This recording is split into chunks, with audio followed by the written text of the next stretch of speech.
Okay, so we are back again, finishing up or moving further into the discussion of Coriolanus. I want to try to get through Acts 2 and 3 today, and maybe next class get through the last two acts, which were originally scheduled to be separate. Go over Act 4 one class, Act 5 one class. I'll probably just try to condense them both uh, together. However, before getting into that though. I came across this article. Actually, I read this when it first came out, but I recently just came across it again. I thought I would go through this article because I think it's very interesting in sort of situating Shakespeare in a contemporary context and some of the current political debates that go on about Shakespeare. So this is from November 2021. Disrupt text assault on Shakespeare and other classics, money, ignorance, and social backwardness. So I don't know if anyone recalls this controversy when it happened. I did, and then I kind of forgot about it a little bit. It does, directly play into this, question of whether Shakespeare is still relevant today, which I asked, several weeks ago in class as one of the discussion questions that I put on online. Probably I should have gone over this article then, but like I said, I kind of forgot about it until now. But I think it's definitely still something that should be talked about. So at the University of Michigan in Ann Arbor, composer and professor Bright Shang came under attack in early October for showing an undergraduate seminar Stuart Burgess's 1965 film version of William Shakespeare's Othello, with British actor Laurence Olivier playing the Moor of Venice in dark makeup, which was called, blackface by people who were critical of this. Although defenders of the university's actions have refrained from open denunciation of Shakespeare, that is where these right-wing social elements are headed. So again, this was something I remember when it first happened. Shang had to basically step down from a class that he was teaching. He's a famous Chinese American composer. He was showing this in the context of preparing his students for understanding Othello better. Particularly the sort of opera version of it, Otello, I think by Verdi, is it? He was forced to step down from the class. Almost got fired over this. His companions in his department, including the chair of his department, kind of threw him under the bus. Not really a great look. Anyway, so the incident points to a much broader phenomenon on college campuses. In recent years, the study of ancient Greco-Roman history, literature, and philosophy has come under attack as a discipline, along with disparate figures in addition to Shakespeare, such as Geoffrey Chaucer, Robert Burns, Edgar Allan Poe, Charles Dickens, Walt Whitman, Mark Twain, Ernest Hemingway, George Orwell, John Steinbeck, J.D. Salinger, Philip Roth, Giacomo Puccini, Titian, Paul Gauguin, Pablo Picasso, Egon Schiele, Henri Matisse, and many others. The latter all considered sinners against contemporary upper middle class sensibilities. And this is, a long-going debate. For example, Mark Twain, people have talked about this for decades now, whether or not Mark Twain is racist and things like that. I really think this is kind of a stupid argument, though. I mean, Mark Twain is not racist. He is portraying, the racism of the world that he lived in. And I think this is always where these people get, hung up on these things, is that when an artist seeks to portray racism or other social injustices, that they themselves often get accused of, sort of upholding these kinds of values. I've never really understood this argument. And not to say that, none of these artists, maybe have some of these issues, but oftentimes the people that seem to get, significantly highlighted, like Mark Twain, it just doesn't make any sense. Earlier this year, the School Library Journal published a shameful article headlined "To Teach or Not to Teach? Is Shakespeare Still Relevant to Today's Students?" So again, when I asked this question several weeks ago, maybe people thought I was, asking it was a softball question or something like that, or like an obvious question. Apparently not. Apparently there are many people who think that Shakespeare is not relevant relevant today. And I would also add that after reading everyone's responses to these things, pretty much everyone, I think without exception, still basically believe that Shakespeare is relevant. So whether or not you were saying that, to placate me, I mean, I'm assuming everybody was, expressing their sincere opinion. I mean, it may seem obvious to you, but apparently not to various, as it says, upper middle class people in positions of authority within the United States. Anyway, it argued that Shakespeare's works are full of problematic, outdated ideas with plenty of misogyny, racism, homophobia, classism, anti-Semitism, and misogyny directed towards Black women. It doesn't point out any examples here. I mean, if you want to track down this article and read more into it, go right ahead. Again, To Teach or Not to Teach, very clever title, by the way. So like I said, just what I said a moment ago with Mark Twain, I mean, first of all, I don't think that's true. I don't think Shakespeare's works are full of racism and misogyny and things like that. I would like to see what examples they would put forward to support that idea. Even if it is, however, that is still not an argument not to talk about it, right? If anything, being that these are still issues that people are dealing with in the present day, 400 years later, or more than 400 years later, that if anything is an argument to critically engage with Shakespeare or any of these other writers that are being mentioned, including Picasso and people like that. So one, I disagree with the idea that Shakespeare is a racist or a misogynist or anything like that. And two, even if he was, that's still not an argument not to teach him or to again sort of like critically examine these ideas. But it gets worse. So bear with me a little bit. The piece continued, is Shakespeare more valuable or relevant than myriad other authors who have written masterfully about anguish, love, history, comedy, and humanity in the past 400 odd years? A growing number, let me just let some more people in. A growing number of educators are asking this about Shakespeare, along with other pillars of the canon, coming to the conclusion it's time for Shakespeare to be set aside or de-emphasized to make room for modern, diverse, and inclusive voices. So here you start to really get a sense of the kind of profound cultural ignorance on display here. The idea that Shakespeare's just he's just another writer. He's not any more special than any other writer. Oh, plenty of people write books and plays. Why should we give special emphasis to Shakespeare? And I think we've already gone over enough of this stuff, and I'm assuming that people have had some prior familiarity with Shakespeare's works even before this class to know that Shakespeare's not just any other writer. I mean, he is obviously a unique voice. There are not other writers that write the way that Shakespeare writes, even in his own time. Even if you find people contemporaries of his, Christopher Marlowe is often discussed in conjunction with Shakespeare. Christopher Marlowe was a great playwright, but he's not Shakespeare. There's something that's not quite to the same level. And if you want to deconstruct, Shakespeare, what is it that makes Shakespeare great? Obviously, it's many different things. His knowledge of politics and history, which, as I mentioned, when I'm talking about the Shakespeare authorship controversy, this idea that people's doubts about Shakespeare's authorship stems from the fact that they can't believe that a commoner could understand politics and history as well as he did.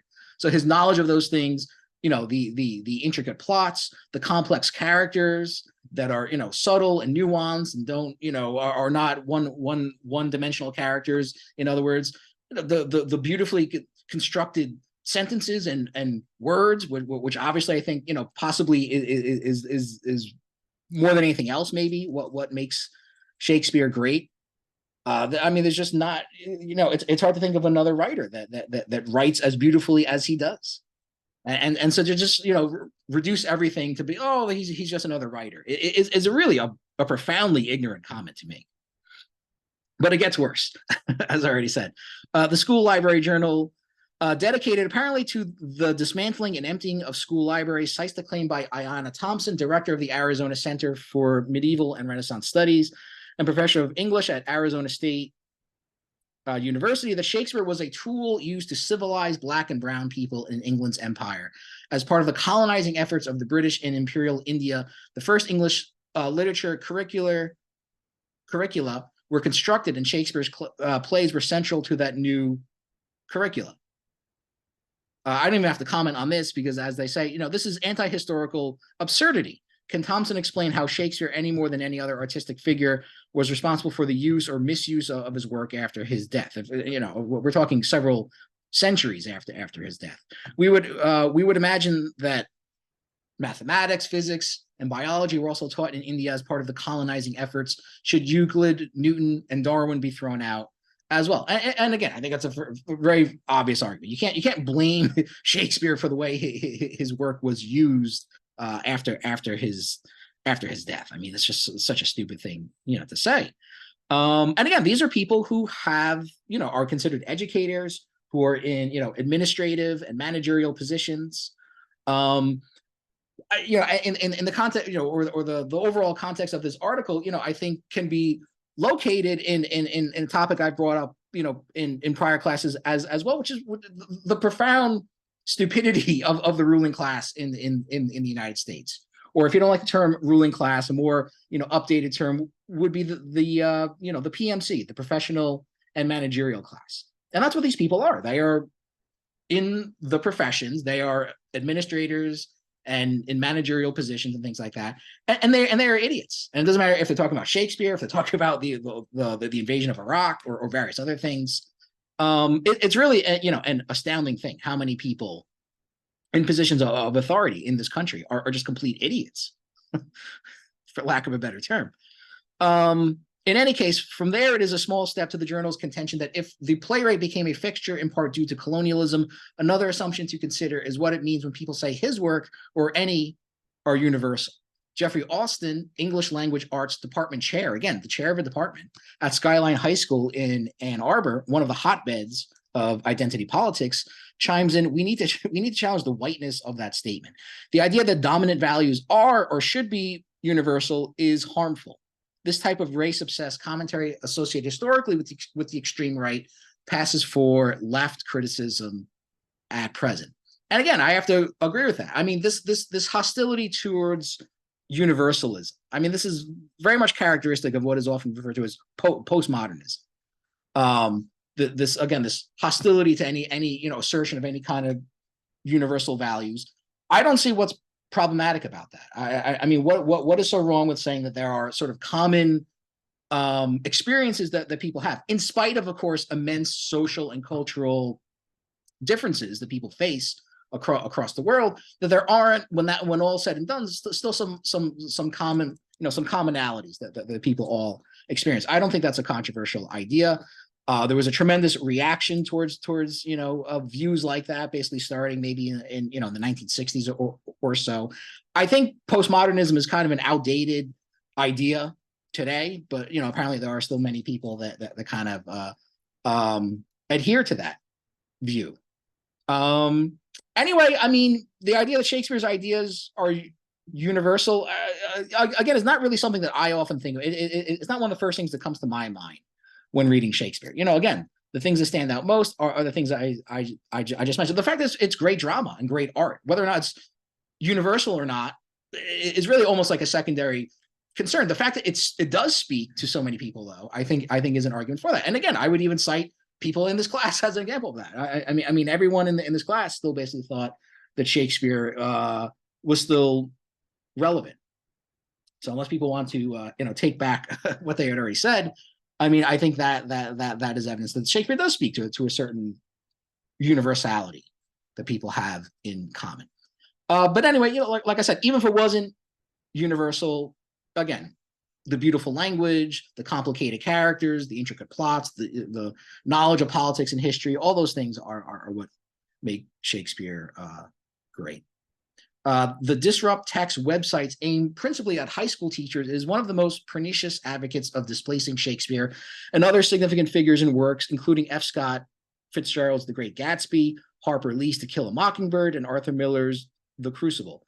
It claims its mission is to challenge the traditional canon in order to create a more inclusive, representative, and equitable language arts curriculum that our students deserve.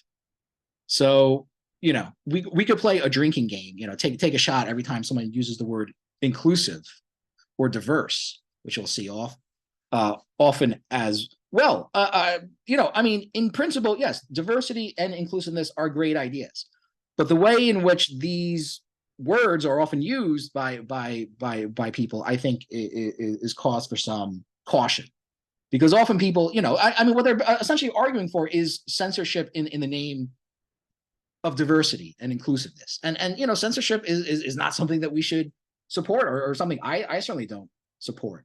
And I think that they are right. I mean, censorship campaigns like this used to be associated with the right in the name of some other, bogus notion of, moral purity or something like that. Now that's been replaced basically by, in the name of diversity and inclusiveness. And I would add to that, I mean, newer authors should be more emphasized. And I think one thing this article doesn't really go into much is that, one of the main problems, though, is that schools across the country, high schools, and universities, have to operate on, a relatively sparse budget, especially for the arts and humanities. I think everybody knows that.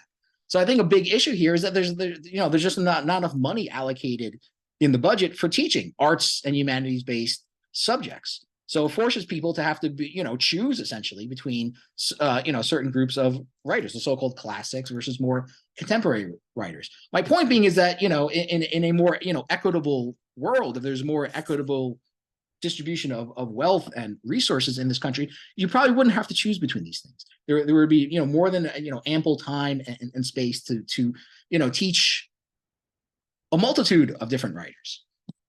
But that was one of the major problems of education within the United States. You have significant cutbacks. I think everybody knows. I think it's common knowledge that whenever schools cut their budgets, almost inevitably the first programs to be sacrificed are art and music.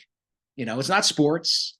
It's not STEM classes and things like that. It's almost always, I would say pretty much always, the arts and humanities classes that are sacrificed. So that's a big problem.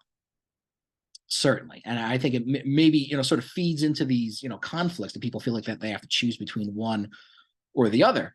I would also say, they don't really give too many examples of more contemporary, authors that should be used in place of these older authors. They discuss a few examples, but I don't really know if they're that great. That being said, I don't know if anyone has any comments on, The Great Gatsby or To Kill a Mockingbird or anything like that. I don't know what problem they have with The Great Gatsby. To Kill a Mockingbird, in all honesty, I think is a very overrated novel. Doesn't mean it shouldn't be taught, and I'm sure many people enjoy it. In all honesty, when I was in school, junior high school, which is basically 7th and 8th grade, and then high school, I mean, I must have been assigned To Kill a Mockingbird at least like 3 or 4 times to read. I mean, it was a bit much. So I can somewhat agree with the idea that, maybe there should be other writers that are included as well. As to the extent that it is, racist or something like that, I mean, again, much like Mark Twain, Harper Lee is depicting a world where racism exists, and yet strangely is, accused of being racist. I just don't understand that argument. Now, with To Kill a Mockingbird, I will say, because I am, these are not really new debates either. So I'm a little bit more familiar with the critical debate over this. Again, I don't understand what problem they have with The Great Gatsby, though. And Arthur Miller's Crucible, I think, is a little overrated as well, to be honest. But that's just my own personal preference. To Kill a Mockingbird, the criticism with that is that the black character in the book, Tom, I believe his name is, right? Been a while since I read this, and like I said, it's not one of my favorite books. But Tom, who was framed basically for a crime and killed, and guilty, tries to escape and is killed while he's escaping. So he's not actually given the death penalty. But there's no doubt about it that the racism of the jurors is what basically convicts this guy. But the problem with Tom is that he's portrayed as a character that has no depth, really. He's almost childlike. In fact, he has no. He's completely innocent. He's completely like a babe in the woods, so to speak. And I could see people objecting to that because, again, in other words, he's kind of a one-dimensional character. He's not a character that has significant depth. Now, given the conditions of, segregation in the South, Jim Crow in the South, and the debilitating social conditions that many African American people lived in, there may have been people that may have, resembled that. Obviously, not everybody. So I don't know how realistic or not, unrealistic a portrayal it is. I can understand that the argument that he's not a very well developed character, and like I said, just in general, it's not a book that I'm generally in favor of, and I do think it's a bit overrated. But to censor it, to say that it's a piece of crap and just should not be taught anymore, or to accuse the author of being like a racist and things like that, I really think is a stretch. When the words inclusive and representative are used by such people, it does not signify the broadening of culture and education to the mass of the working class. On the contrary, it is a demand for the increased presence in various institutions of well-paid African American, Latino, and other media consultants, diversity experts, and such.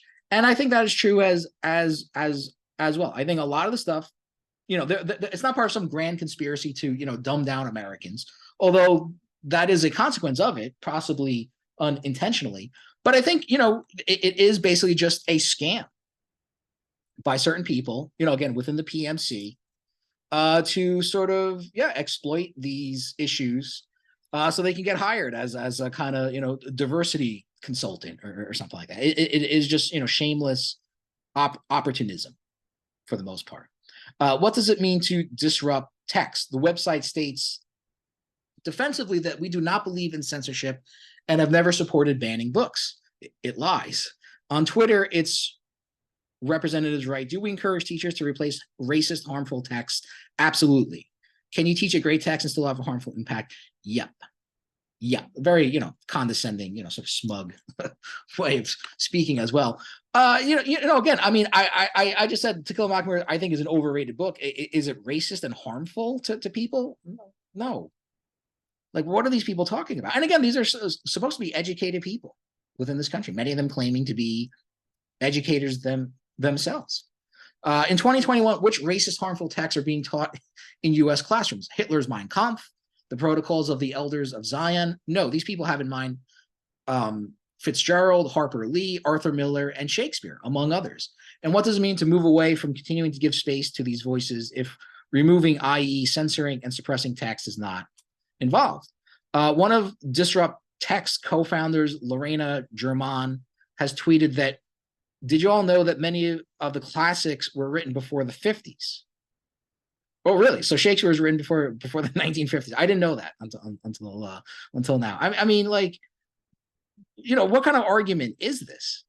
Yes, it was in fact written about like 350 years before the 1950s. Think of U.S. society before then and the values that shaped this nation afterwards. That is what is in those books. That is why we gotta switch it up. It ain't just about being old.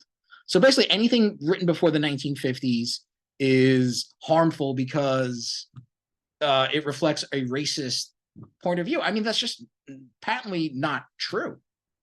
I mean, it's just a ridiculous argument. This is someone who knows nothing about history, literature, or any other important subject. The poverty and backwardness of the language match the poverty and backwardness of the conceptions. If this individual had her way, the work of Hawthorne, Melville, Poe, Whitman, Twain, Crane, Warton, Norris, London, Sinclair, Dreiser, Cather, Hemingway, Fitzgerald, Lewis, and others would be dropped from school curriculum. In other words, all writers who wrote books before the 1950s, which is a stupid criteria. Really. The fact that Disrupt Text chooses to single out for attack 3 works, The Great Gatsby, The Crucible, and To Kill a Mockingbird, highly critical of aspects of American society, including the emptiness of the American dream, the vileness of the rich, the character and consequences of political witch hunts and racist frame-ups, is telling in its own right. The sole criterion by which these forces gauge a work is the extent to which it advances their racialist cause and financial interests. Art and truth do not get a look in. An especially sinister project undertaken by the website is its campaign against Shakespeare. On Twitter in October 2018, German announced, Disrupt Text takes on Shakespeare. You will find questions, discussions, and resources to aid you in critically disrupting the teaching of Shakespeare at your school and home. Comment and share. So, this is just like a money-making scam, basically. To be blunt, those who advocate disrupting the teaching of Shakespeare should be regarded with utter contempt. They're a little better than right-wing hooligans breaking in, setting fires to books. In its chat, Disrupting Shakespeare, addressed to fellow disruptors, the Disrupt Text website argues that Shakespeare, like any other playwright, no more and no less, has literary merit. Again, completely idiotic argument to make, that Shakespeare is just like any other writer, basically. Well, then why does he sound, why is his writing style so different than most other writers? Why is his, writing style basically unique? He is, so it's just a way of like reducing everything to just, stripping everything of any, qualitative uniqueness or any sort of, defining characteristics, just reducing everything to just, like bland, generic, culture, basically. He is not universal, again, the hostility to universal values in a way that other authors are not. He is not more timeless than anyone else, except for the fact that, his works have, endured for 400 years. His plays, the reader is informed, harbor problematic depictions and characterizations and contain violence, racism, misogyny, and more. So they contain these things. Doesn't say if he's supporting these ideas or arguing affirmatively, for these values, but that it depicts these things. Well, isn't that what again, isn't that what any, self-respecting artist should do, is to strive to portray, the world around them in a way that could be understood by other people?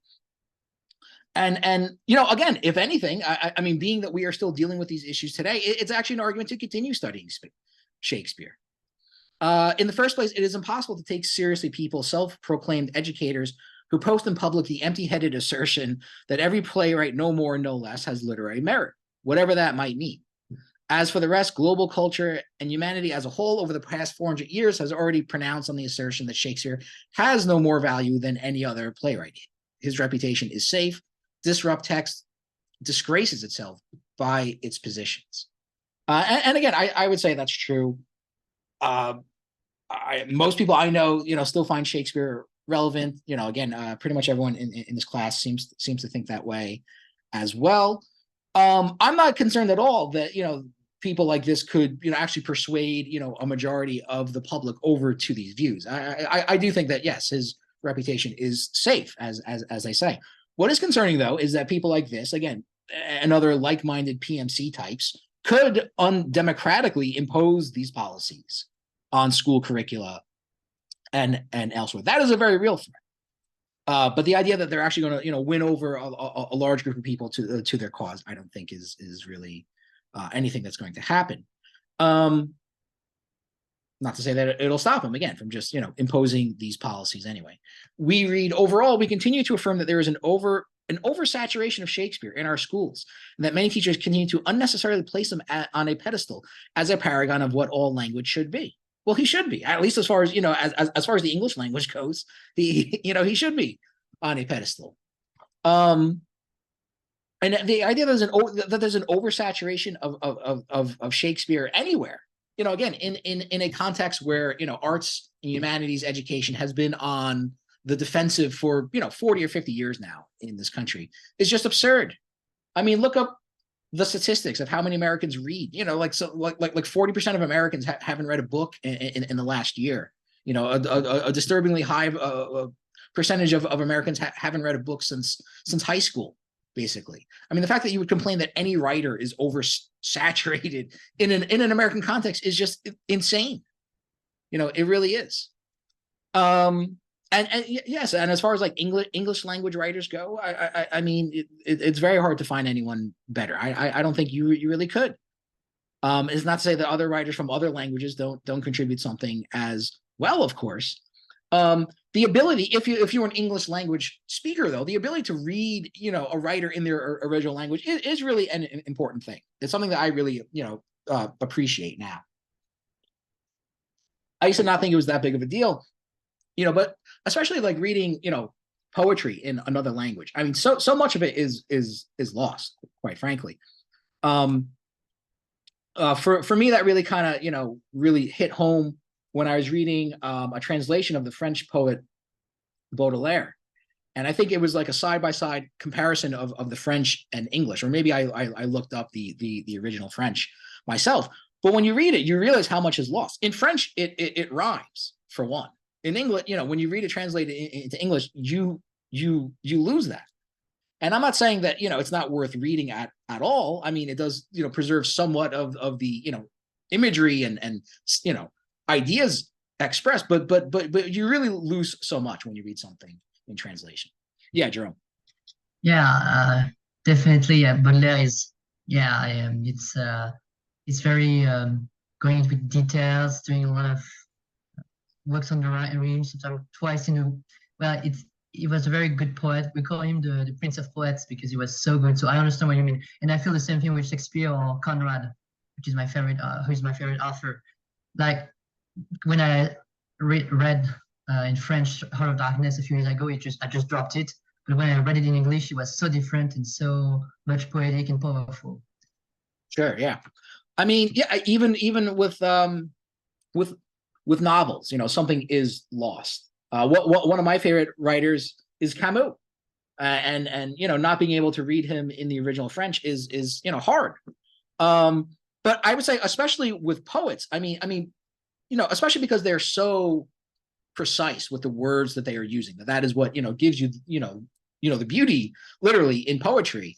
Having to read a translation is hard. I'm not saying don't do it, but it is something that I'm much more sensitive to now. Anyway, that's what I'm saying. I mean, if you are English speaker, if you don't speak any other languages or can't read any other languages, that sucks. But fortunately, there's no short supply of great English language writers. So, of course, Shakespeare would obviously be at the top of the list. The conversation disrupt text insist is about ingrained and internalized elevation, more jargon, basically more PMC jargon, elevation of Shakespeare in a way that excludes other voices. This is about white supremacy and colonization. No, it's not. It's not. It's not about Shakespeare is not a white supremacist. He was not a colonizer. It's absurd. Maybe other people use them for those purposes. And as the article gets into later on, in which I think is probably the strongest section of the article, Shakespeare has been used for anti-colonization purposes as well. It's just I don't want to repeat myself too much, but it's astounding how dumb these arguments are. Anyway, the website in the manner of Alcoholics Anonymous offers brief accounts by teachers who have broken free from the Shakespeare addiction. One such from Flint, Michigan, details her decision to disrupt To Kill a Mockingbird and Romeo and Juliet with Elizabeth Acevedo's The Poet X. She describes this, which is published in 2018, so very recent. She describes this as a good first step for me to disrupt the classics that plague our curriculum. And concludes, I know in the future I will be better equipped to point out the oppressive structure that both Lee and Shakespeare rely on. What are they talking about? Again, more academic jargon, oppressive structure that they rely on. That is, if I even return to teaching either story at all, emphasis added. I mean, what can you even say about this? What evidence is there to support these claims? I mean, again, I mentioned that about Harper Lee, that the character of Tom is underdeveloped in the novel. I mean, but that's, and I think it's an overrated novel, but I mean, it's oppressive. I mean, it does, it depicts the racism that existed in Jim Crow South. The guy is, falsely convicted of a crime that he did not commit because of the racism of the jury, and that's very explicit. And Elizabeth Acevedo's The Poet X, I never heard of this book, but I did look it up before class, and it sounds interesting. I mean, read about it yourself. Again, I mean, you shouldn't have to choose between classics and more contemporary authors, but that is the reality of education, of what people refer to as the corporatization of the universities, of neoliberal spending cuts to education, things like that. That is a reality. Why not point those things out rather than talking about the plague of the classics, which is just absurd. Another thing, and which I think is often not acknowledged enough, is that many of these older works are also public domain, so they're very they're free, they're accessible, they're easy to get your hands on. A lot of these books, which are published much more recently, it's not going to be so easy to get your hands on. Yes, you can go through a library, obviously, and things like that. But it's very easy for me to find multiple websites, in fact, that contain the complete works of Shakespeare and give it to the class. So there's that additional benefit to it as well, I would say. And The Poet X is considered a young adult novel. Later on, they'll mention Anti-Racist Baby by Ibram X. Kendi, who the author of this article really, really does not like for whatever reason. I'm not sure what his issue is with Kendi. But, Anti-Racist Baby is a children's book. The Poet X is considered a YA, a young adult book. I mean, are there other examples of things that are maybe more mature, basically, that speak to, an adult audience and not just, teenagers, basically? The one other example that's always referenced, although it's not brought up in this article, is Junot Diaz's work, which I'm a big fan of as well. I actually have read the Wondrous Life of Oscar Wilde, and I think it's a great book. So again, there's no reason why you should have to choose between these things. But I don't think just like pushing away all the classic writers to make room for more contemporary writers. And pretending that it's not done mainly by financial constraints upon budgets, but because these writers are racist and horrible, and so we should get rid of them. It's just really not a tenable argument that you can make. What vile nonsense this is, and how brave and honorable of Germain and company to mount a campaign against Romeo and Juliet, in particular, one of the most tragic, agonizing stories ever brought before an audience. I'm laughing because some of the language in this article is a little overwrought, maybe you could say. Although I do agree with basically, 99% of what they're saying. The doomed teenage lovers done in once again, this time by race-fixated know-nothings.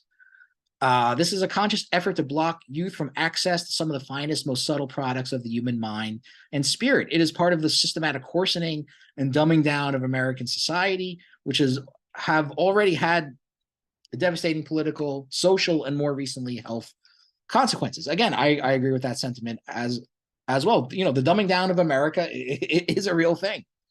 And again, I don't think there's any grand conspiracy to dumb people down. I think most of these people's efforts are just shameless. Like I said, just the shameless pursuit of money, basically, that they basically found the scam that they can make some money off of. But it doesn't mean that it doesn't have that effect anyway. And there are significant consequences of it. I mean, the passivity, the acquiescence of large, segments of the American public, I think can certainly be traced to this sort of, just like lack of knowledge of history, and lack of knowledge of art, and many other aspects as well. This does not come from the left, but from the right. These denunciations of great literature and art, regardless of the empty anti-racist demagogy, are in the tradition of pro-Nazi poet and playwright Hans Jost, responsible for the famous line, slightly altered from the original German, "When I hear the word culture, I reach for my gun."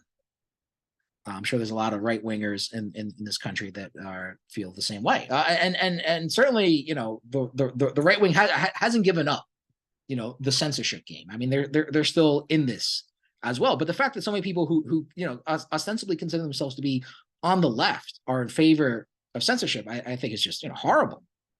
Disrupt Text includes among its learning guides Anti-Racist Baby, again, which is like a children's book, by racialist fanatic and snake oil salesman Ibram X. Kendi. Again, I don't know what their issue is with Kendi. Is not a writer I'm very familiar with.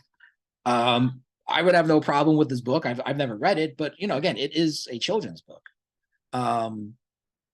Disgracefully, Penguin Classics, now a subsidiary of media conglomerate Bertelsmann, which generated $23 billion in revenue in 2020, offers the learning guides, including Kendi's execrable work. That means shit, basically.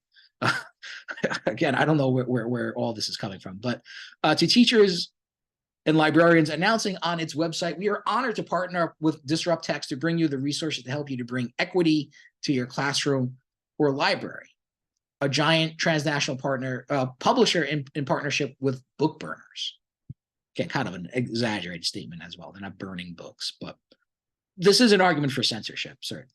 Large amounts of money are involved. So here you really get into, you know, the financial motives, which I think are very important. The global market for diversity and inclusion was estimated at $7.5 billion in 2020 and is projected to reach almost 15.5 billion by 2026. So a lot of, you know, people are making a lot of money out of, you know, posing as these diversity experts and consultants and things like that. Any exposure of this charlatanry endangers lucrative careers, six-figure salaries, diversity, equity, and inclusion projects, standards, and toolkits, and consulting firms, such as German's own Multicultural Classroom, an educational consultancy group that offers workshop and speaker sessions aimed at helping participants understand the intersection of race, bias, education, and society. No mention of class, by the way. And again, yeah, I don't think there's any grand, you know, conspiracy to dumb people down. These are people just trying to make money, basically, but in the process, doing, you know, significant harm to people and to, you know, the culture, basically. Disrupt or simply criticize, disrupt text at your peril, as young adult author Jessica Clues found out the hard way in late November 2020.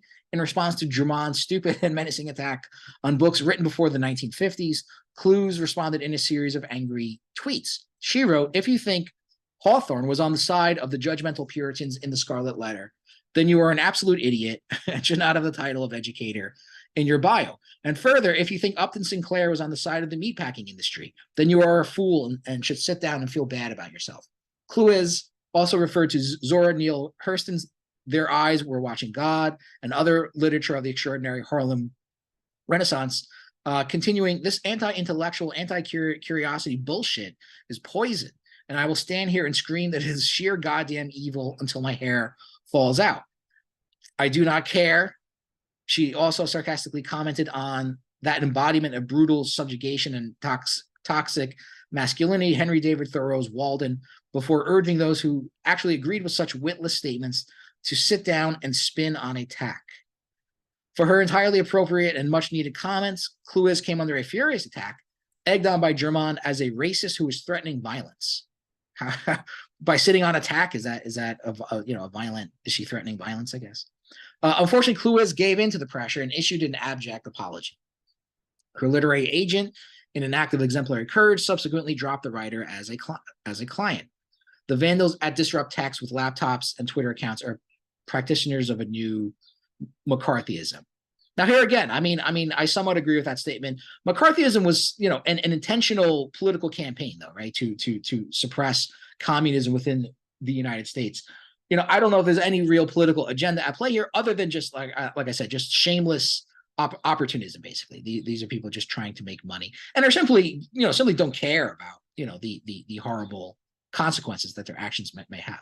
So this is the next section of this article, I think, is possibly the strongest part. So let me read it. Such efforts rely on a generally low level of historical and cultural knowledge. Their contention that Shakespeare represents colonization and authority generally, that his work legitimizes the status quo, flies in the face of historical experience. In reality, Shakespeare has often appealed to the oppressed and downtrodden, and has been turned to by them for more than 200 years at least, and for good reason. The dramatist's eloquent denunciations of injustice and cruelty, as well as his theme of personal emancipation, still inspire audiences and readers. The case could be made that the modern opposition to anti-Semitism, misogyny, and racism begins with Shakespeare.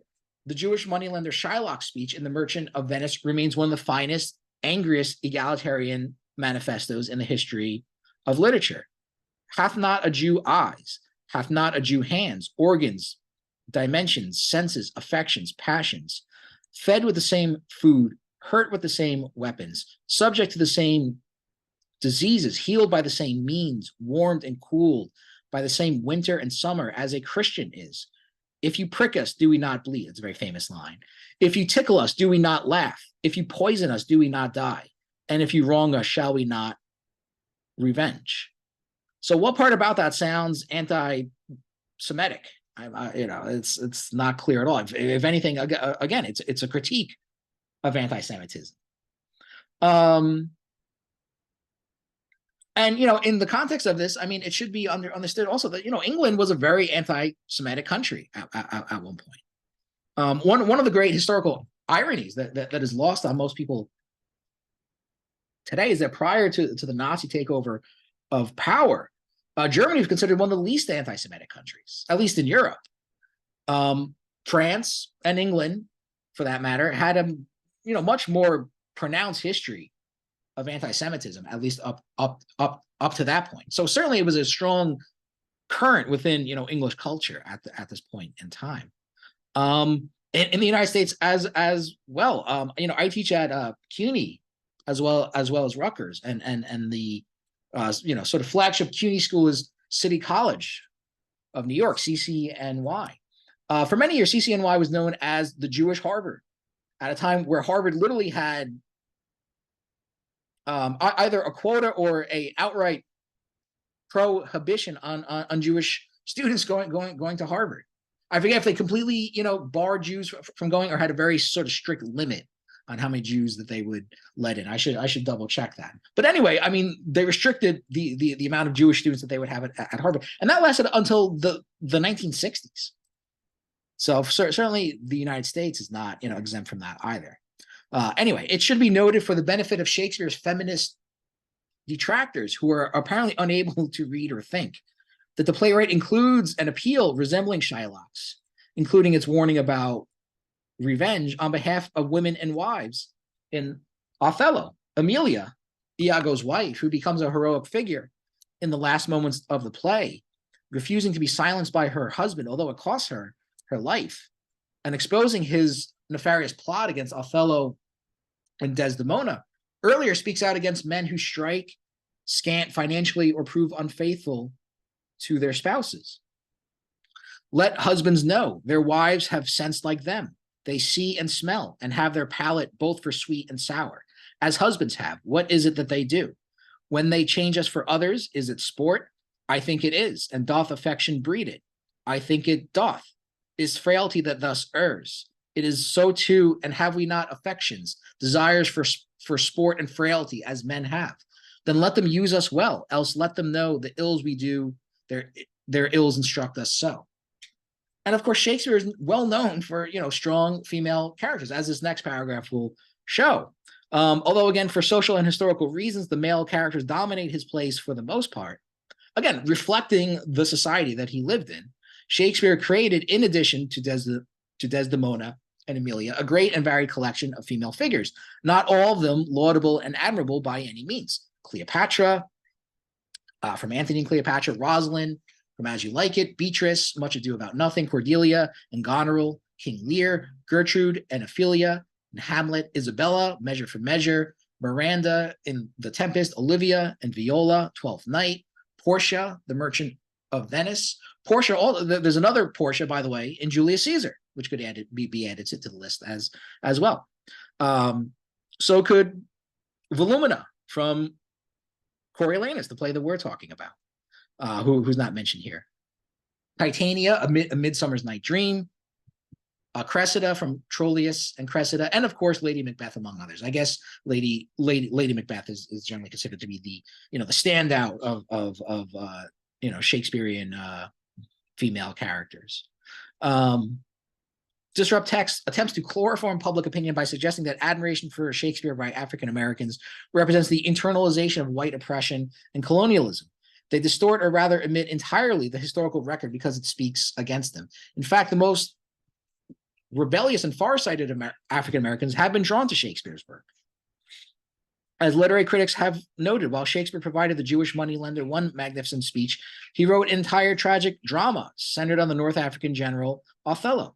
In his remarkable 1965 study, Othello's Countrymen, the African and English Renaissance drama, the Sierra Leonean academic and literary critic Eldred Durosimi Jones argued that Shakespeare used the background of English stage tradition and growing popular experience by the early 1600s with Africans, Arab, and Black on the streets of London, very sensitively exploiting its potentialities for suggestion, but at the same time moving away from the stereotypes, so that in the end, Othello emerges not as another manifestation of a type, but as a distinct individual who, typified by his fall, not the weaknesses of the Moor, but the weaknesses of human nature. He's talking about universal values again, human nature. Gotta, cancel him as well.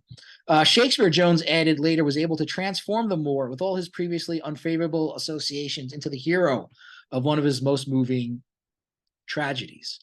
The human word, as Trotsky once observed, is the most portable of all materials. Trotsky, by the way, collaborated with the French surrealist artist André Breton on a work about revolutionary art. And it's an interesting thing because Trotsky, as well as the authors of this article, are they're usually referred to as the vulgar Marxists, the Marxists who reduce everything to economic determinism and things like that. And that's and for many years I also sort of labored under that delusion. I would say that there's sort of different schools of Marxism, and this is like the bad one, basically. Doesn't seem to be the case, though. I mean, it seems that the so-called vulgar Marxists are very well read and are very attuned to art. And there's a very interesting section on art and culture in this website, the World Socialist website, who are yes, they are followers of Trotsky, which I don't necessarily agree with, but still I think they have a lot of interesting things to offer. Former slaves in the epoch of the Civil War, impoverished and oppressed Jews deep in the provinces of Tsarist Russia, Chartists in Victorian England, sweatshop workers in New York City at the turn of the 20th century, all could and did make Shakespeare and his titanic dramas and themes their own. Othello and Shylock figure prominently in the encounter of African Americans with Shakespeare. Heather S. Nathans of Tufts University begins her essay, A Course of Learning and Ingenious Studies, Shakespeare, Education, and Theater in Antebellum America, with this remarkable passage. In 1788, Matthew Carey's popular Philadelphia journal, The American Museum, the first magazine to print the Constitution in September 1787, printed a letter from a Black author who called himself Othello, exhorting the nation's white citizens to fulfill the revolution's promise and abolish slavery. Appropriating the dignity and authority of Shakespeare's martial leader, the author warned that if white Americans continued to flout the laws of nature by holding slaves, they would bring down divine justice from a creator whose vengeance may be now on the wing to disseminate and hurl the arrows of destruction. The following year, the American Museum printed another letter on the subject of slavery by an anonymous author who also borrowed Shakespearean rhetoric to support his argument.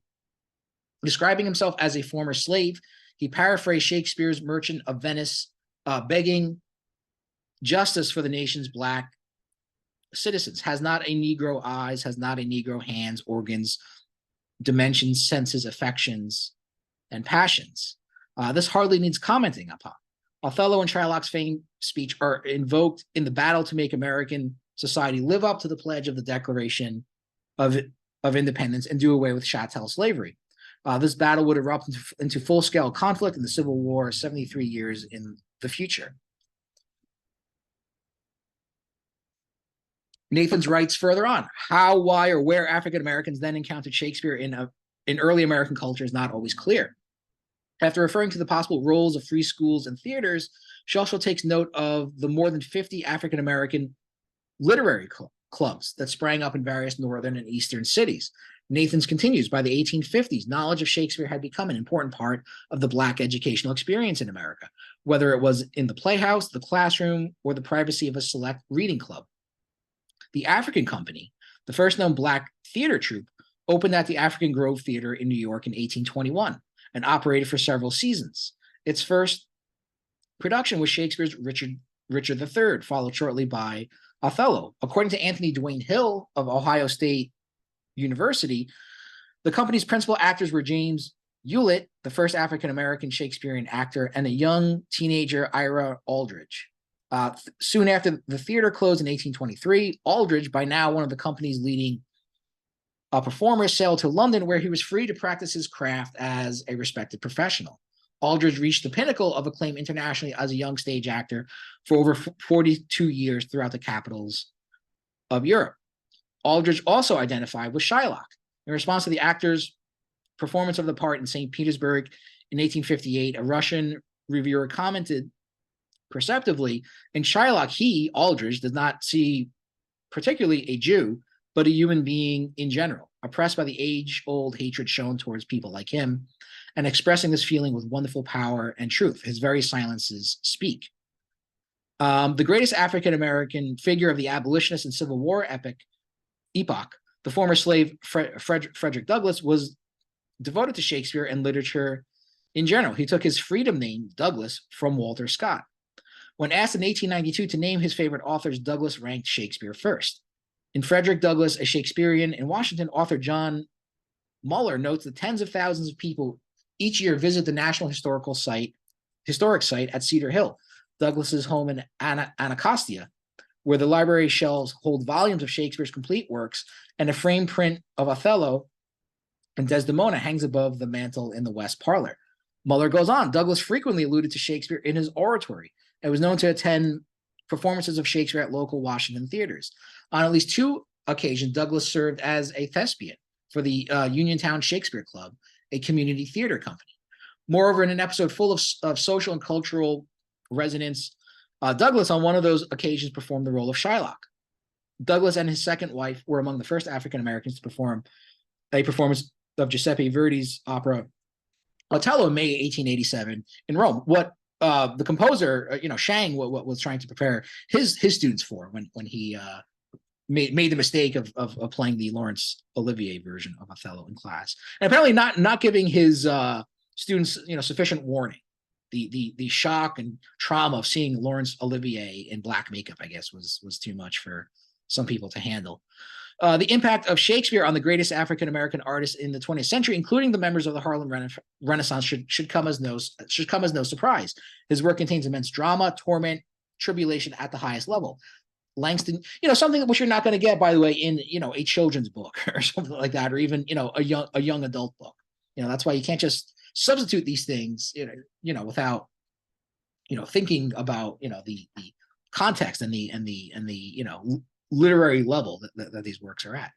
Langston Hughes titled a volume of poems, Shakespeare in Harlem, and Zora Neale Hurston's later novels, one critic notes, shows her refiguring images and problems from Shakespeare's King Lear and The Taming of the Shrew. The central image of Richard Wright's native son, the accidental suffocation of a white woman by a black man, deliberately echoes Othello. In his diary, Wright once observed, "By God, how Shakespeare haunts one. How much of our speech comes from him. One is awed." In 1959, playwright Lorraine Hansberry, A Raisin in the Sun, one of the few books besides To Kill a Mockingbird I did actually read in high school, which is a great, it's a play, but it's great.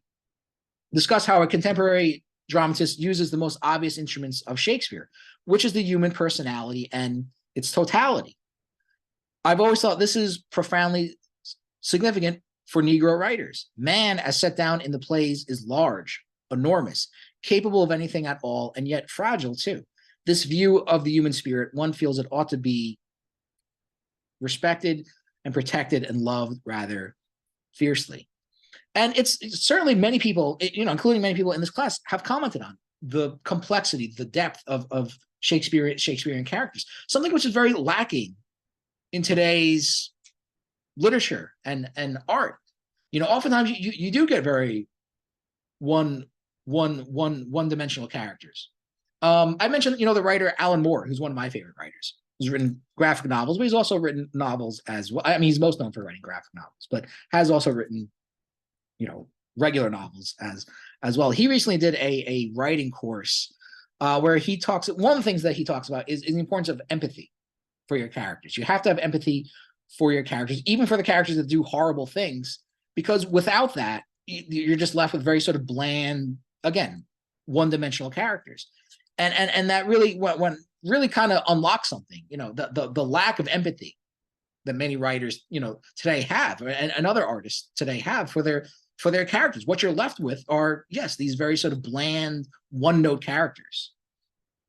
And you see that, especially in a lot of so-called woke, literature and movies and things like that. The characters don't seem like complex characters. The dialogue is often forced and contrived to suit, to move the plot forward and things like that. I think that's a very key thing, empathy, and specifically the lack of empathy. that you see in so much art and literature today. But not a problem for Hansberry or Ralph Ellison or any of these other writers. They obviously got it. Ralph Ellison wrote Invisible Man with 2 books on his desk at all times. One was the dictionary, the other the complete works of William Shakespeare. Novelist James Baldwin in 1964 observed that Shakespeare, the greatest poet in the English language, found his poetry where poetry is found, in the lives of people. He could have done this only through love, by knowing, which is not the same thing as understanding, that whatever was happening to anyone was happening to him. We could go on. Trotsky spoke of the cultural thirst of the masses. Shakespeare was a vital figure to generations of the most advanced British workers striving for culture and knowledge. Historian Martin Lyons, explaining the profusion of working class autobiographies in the 19th century, remarks that the eager search for book knowledge was vital to the intellectual emancipation on which political action was based. I would add to that myself. I mean, reading letters written by soldiers during the Civil War were so eloquent, and these were not the generals, but just the or people who were highly educated people, but just your average soldier had a level of eloquence in their writing, which is lacking in probably the most advanced writers today, in many cases at least. In The Genius of Shakespeare, Jonathan Bate writes of two traditions: the establishment Shakespeare and the popular Shakespeare.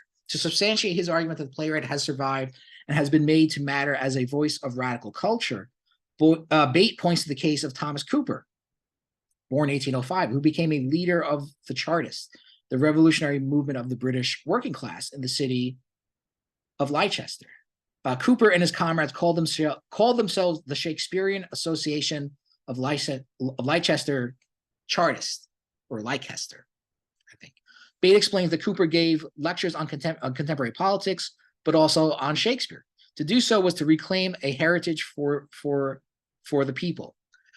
When Cooper was arrested for fomenting riot and on a false charge of arson, he raised money for the legal expense of himself and his fellow accused by putting on a production of Hamlet. American workers, too, in the 19th century and beyond, sought to educate and enlighten themselves through Shakespeare, Scott, Dickens, and other classics.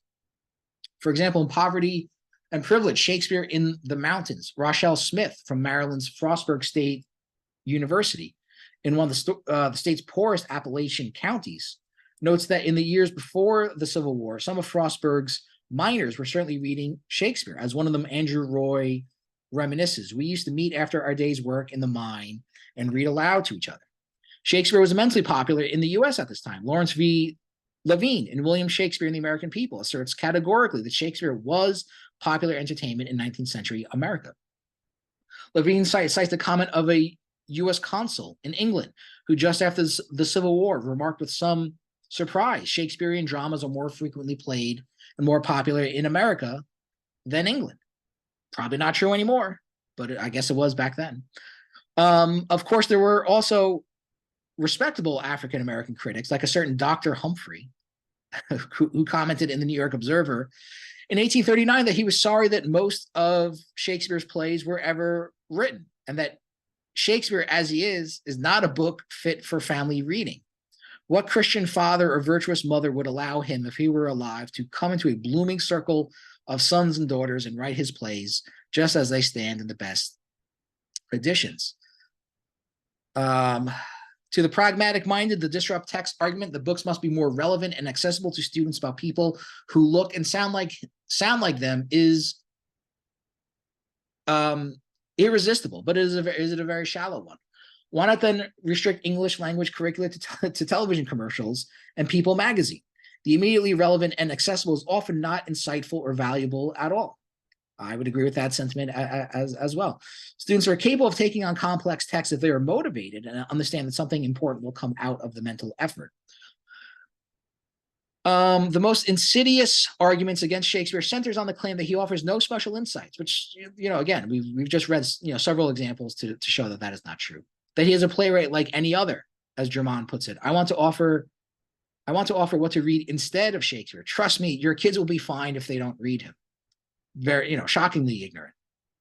It is not true that young people will be fine if the race zealot censors, in combination with the general decay and disintegration of the public education system, something which I feel they should have emphasized more throughout this article, but succeed in depriving them of Shakespeare and other literary classics. It is not true, as the school library journal article claims, that if the point of language arts classes is to explore literature through critical analysis, grow writers, increase skills, literacy, and meaningful engagement, and create lifelong readers, students can do that through any text, they say. That's not, obviously not true. And I say it's obvious, yet people are saying it. So what's wrong with this picture?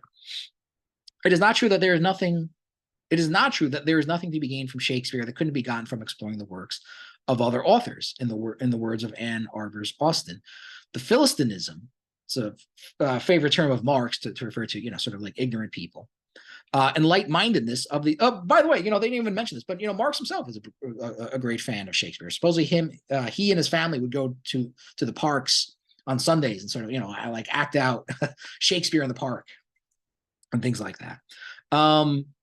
Of these various comments beggar belief. Why not sell off that Michelangelo or that Leonardo? Well, they're simply gathering dust and crowds. There must be something in the storeroom that will do every bit as well. These are people responsible for educating young people. Actually, as it happens to be, has anyone heard of the recent controversy over Michelangelo's David? Not necessarily coming from left-wing diversity experts like this, but once again coming from the traditional source of censorship from the conservative right. There was I think a professor, not a professor, a principal of a school got fired basically for including Michelangelo's David in the school curriculum or something like that. Has anyone heard of this? I'm a little sketchy on the details. This was another thing from a couple weeks ago. Anyway, look it up if you want. But there's a famous episode of The Simpsons, early on, where they reference this as well, that all the church ladies in the town get pissed because they're bringing Michelangelo's David on a tour that will include Springfield. It's literally. People are that dumb that they're actually, acting like, characters in The Simpsons, which are, it's a great show, but the characters are obviously very exaggerated and stuff. But now these things are actually happening. These artworks charge with meaning to an intense degree, works that are richer and more challenging, more demanding of us than others. This is why they have survived and continue to call on our own powers of comprehension and sympathy. These are works that still move, enlighten, and yes, improve us. Shakespeare is not read and performed today because maleness and whiteness continue to be centered by some conspiracy, but because of his unique dramatic and poetic gifts, his unsparing realism, his profound insight into human relationships. The reason why I'm reading the entirety of this article is because I think it's a very well written article, and I do I agree, like I said, pretty much like 99.9% of what they're saying, and it's a very important topic. I think I'm pretty much done because I'm getting kind of tired of reading it though. Of course, no art is timeless or universal in an absolute sense. Every writer, painter, or composer is produced and shaped by definite social, historical, national, geographical, and I almost said national geographic, and individual psychological conditions. The significant figure works in and through these particular circumstances to produce enduring, objectively meaningful art. The truly immortal artist endows feelings and moods with such broad, intense, powerful expression, in Trotsky's phrase, as to raise them above the limitations of the life of a particular epoch. I don't know why I keep saying that. Class society, despite great changes, possesses certain common features. So plays written in London the first decade of the 1600s can, we find, affect us too. Shakespeare lived during the transition from the declining feudal system to capitalism. He wrote his poetry or plays, or began to write them, at a time when old and new social forces coexisted, even coalesced or fused for a time under Queen Elizabeth I. I've kind of mentioned this in prior classes, but it's worthwhile going over again. An unstable, ultimately untenable state of affairs that would come to an end in the explosion of the English Revolution a quarter century after his death.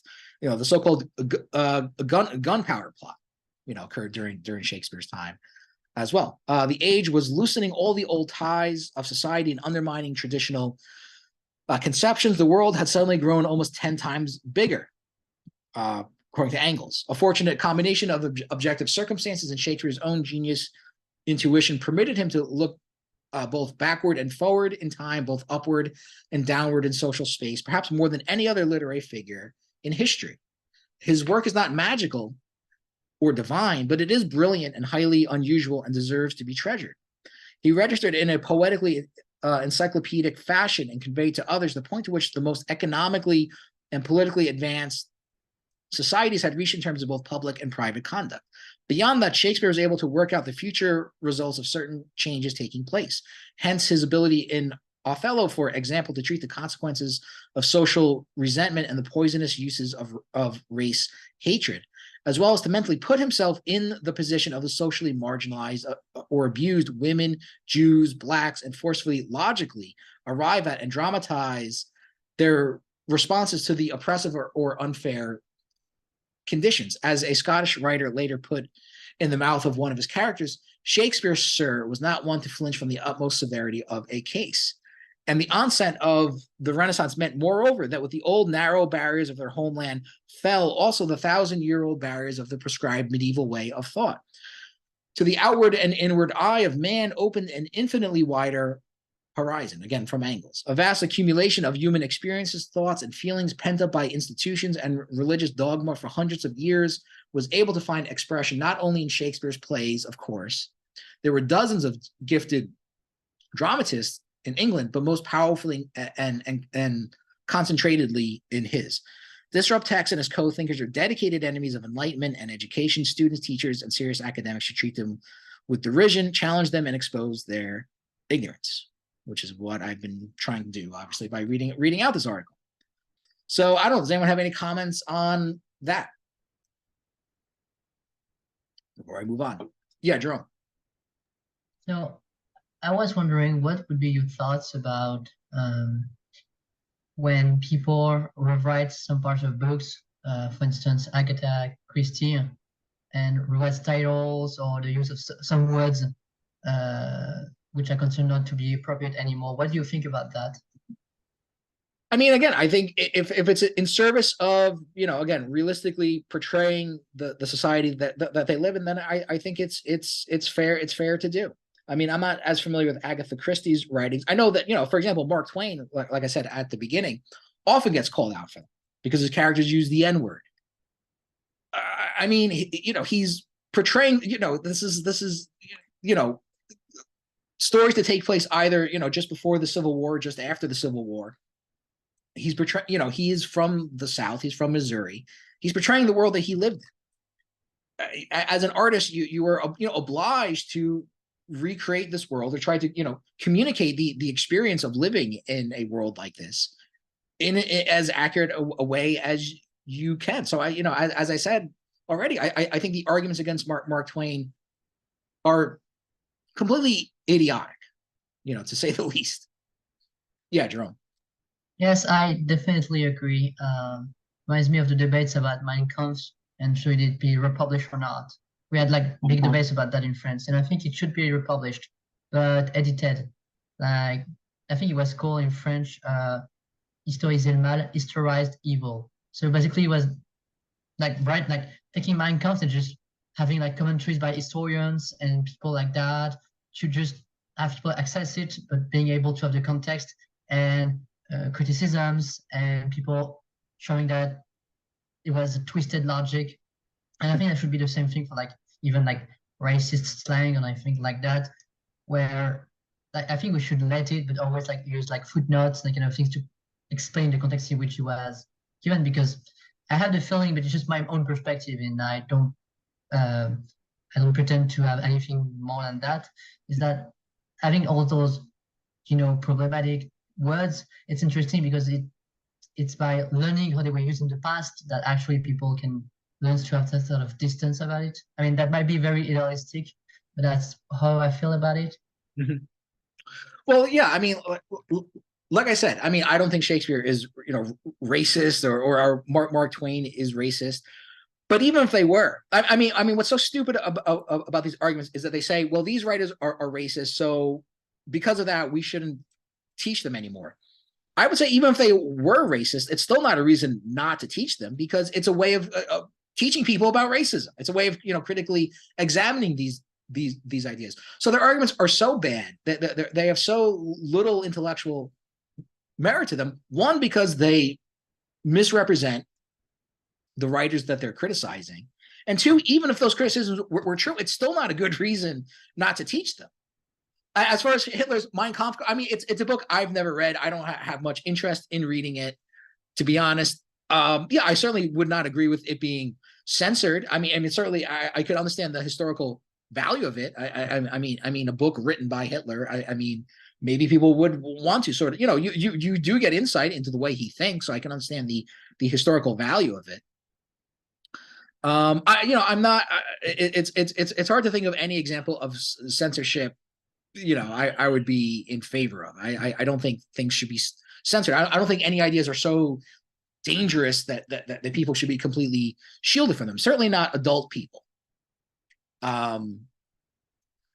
Anyway, there are 48 comments here. I'm not going to go through that, but like I said, I mean, this website does have a pretty good arts and culture section. One thing I'll point to that was written recently is and this is from, as you can see, just a couple of days ago. Censorship is certainly on the rise in the United States. The American Library Association registered a near doubling of efforts to censor banned books in 2022, and they highlight, attempts to ban a graphic novel adaptation of the Diary of Anne Frank. Why would you want to censor something like that? This reminds me of something I was talking about last year in class, pretty much around this time. We're actually at the beginning of the spring semester last year. The story of the banning of the graphic novel Maus, which also depicts the Holocaust. Why would you do something like that? Like, why, and this at least can be laid, clearly at the feet of the right-wing conservatives within this country, who you can see are still very active. But the fact that you have, different factions of people trying to censor art in this country is just horrible. And the fact that, many people consider themselves to be left-wing, I find very disturbing as well. You kind of expect it from these right-wing idiots, but, the fact that, left-wing people are in favor of this is, absurd and disturbing. Anyway, I can't understand why anyone would want to censor literature about the Holocaust. And the fact that they're both graphic novels, I think, is interesting as well. Are they, nervous because the graphic novel format, which I think is a great artistic form, is more accessible, so it's easier for younger people to read these things? Are they just simple Holocaust deniers, as there are, as strange as that may sound, there are people out there like that? I mean, why would you not want people to learn about the Holocaust? Why would you want to censor Anne Frank or Maus, which is about, again, also about the Holocaust and living in Nazi Germany? I don't understand. But again, a doubling of efforts to censor books. So something to be concerned about. Anyway, I mean, like I said, I'm not, worried that most people will think that way. As far as I can tell, everyone in this class still thinks Shakespeare is still relevant. I think there is some concern, though, of possibly, undemocratic, PMC types, like I said, sort of, imposing these policies on people. But now, after I've been talking about this at length, let me try to turn to Coriolanus now and try to work my way through Act 2 and 3. I have a lot of things to say about that, a lot of political context to go over, so I'm not even sure how much I'll get through that, but I'll try my best. Anyway, so when we left off, in Act 1, it was right, Coriolanus' great triumph over the Volsci. He comes back triumphant on his return to Rome, as we see in Act 2, Scene 1. We also see, we were sort of introduced to them in the first act, but now we sort of see the tribunes, Sicinius and Brutus, play much more of a role. Now, here's where I want to, jump off a little bit, because the tribunes were very important people within the Roman Republic. They were basically supposed to represent the plebs or the people, basically. Now, I think about that, and it was, an actual institution that existed. It was really sort of first created around the time in which this play takes place. Their powers continue to sort of grow, so that by the third century, had become very, very powerful. In fact, now if you read people like Michael Hudson, who talks a lot about politics and economics in antiquity, by the end days of the Roman Republic, I mean, most of the tribunes had been, assassinated or, basically bought off or bribed by the Roman oligarchs. But at one point, they had a lot of power. Now, it occurs to me, are there any parallels to this institution within American politics? Who speaks for the people within American? Now, obviously, in a very literal sense, there are no tribunes per se, but let's say functionally speaking, what institutions, if any, in American politics perform the same function that the tribunes do? Are there any? I would argue that there are not. And I think that's definitely a problem. I think there are really no institutions within American politics that really represent the people. Now, there are some contenders, perhaps, but I would say if you analyze these things, they fall short. The most obvious one, I think, would be the House of Representatives. It is, as anyone who understands American government should know, it is supposed to be the more democratic branch of government, right? It is the government that is most supposedly responsive to the people. The Senate is not.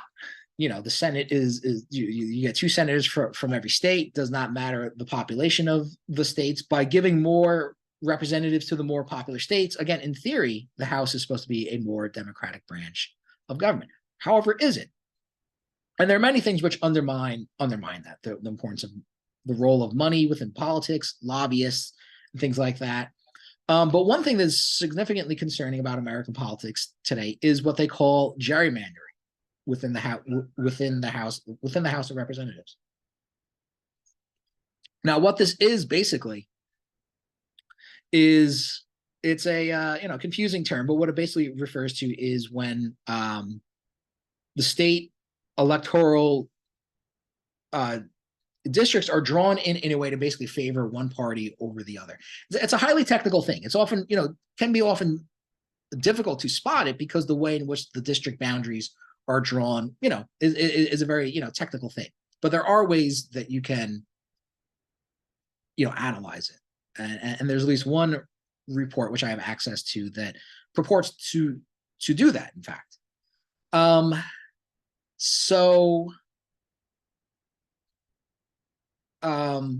what I was going to say is that this is a problem that's unique to the House. You don't see it within the Senate because, again, every state has two senators no matter what. Because the states for the House are drawn up in different districts, this becomes an issue. So anyway, so one article that I use, where is that? I thought I opened this.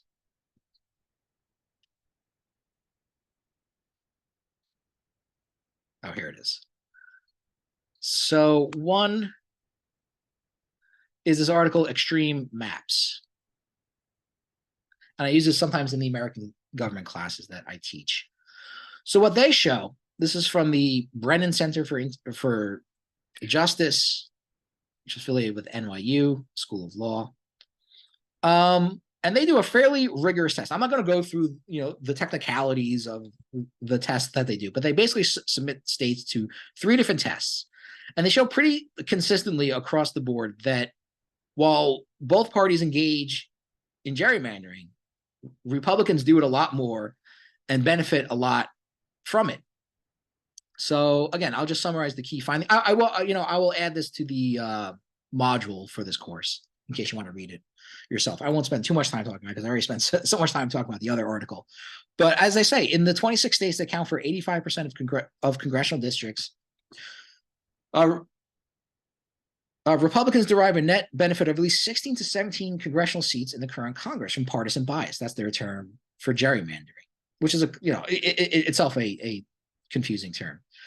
This represents a significant portion of the 24 seats Democrats need to pick up to regain control of the House in 2018, which they did do, of course, but they have since lost it again.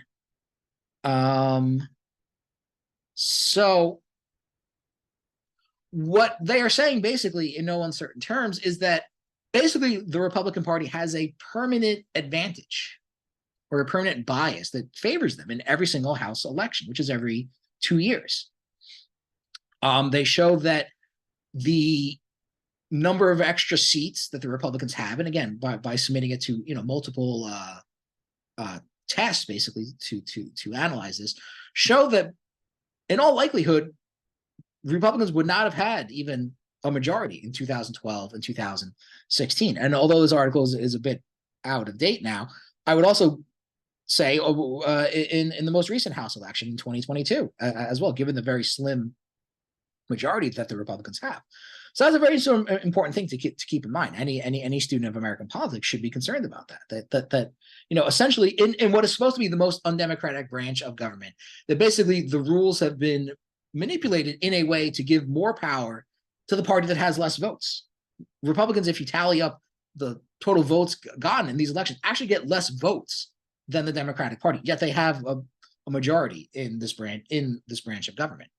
So I think that more effectively short circuits the House from basically being anything near a Democratic branch of government, and that's not even taking into consideration again the pervasive and sinister influence of money in politics, the role of lobbyists and things like that. I would also argue that the two-party system in America basically renders most elections fairly meaningless, since you really don't have, in many cases, a genuine alternative to vote for. You basically have two factions of Wall Street corporate dominated parties, basically.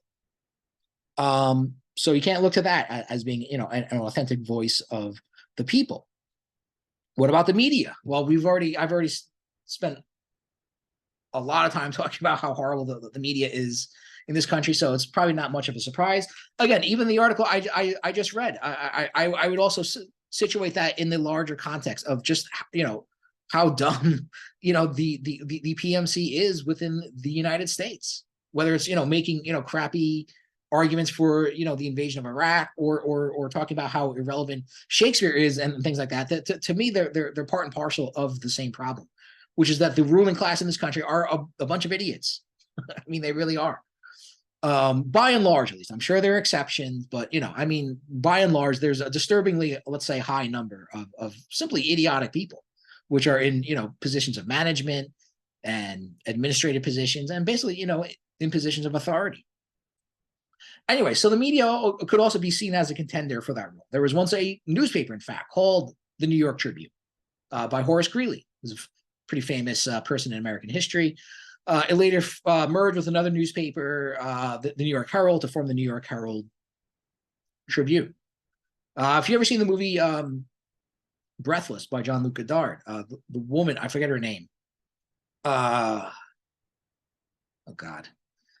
But the lead actress in the movie is sort of handing out or selling copies of the New York Herald Tribune. She was a person who was also apparently attacked for her political views within the United States. I can't believe I can't remember her name right now. There was just something about her that came out recently too. Anyway, that's a side note. Many people believe that the news media is supposed to perform the role of a kind of people's tribune.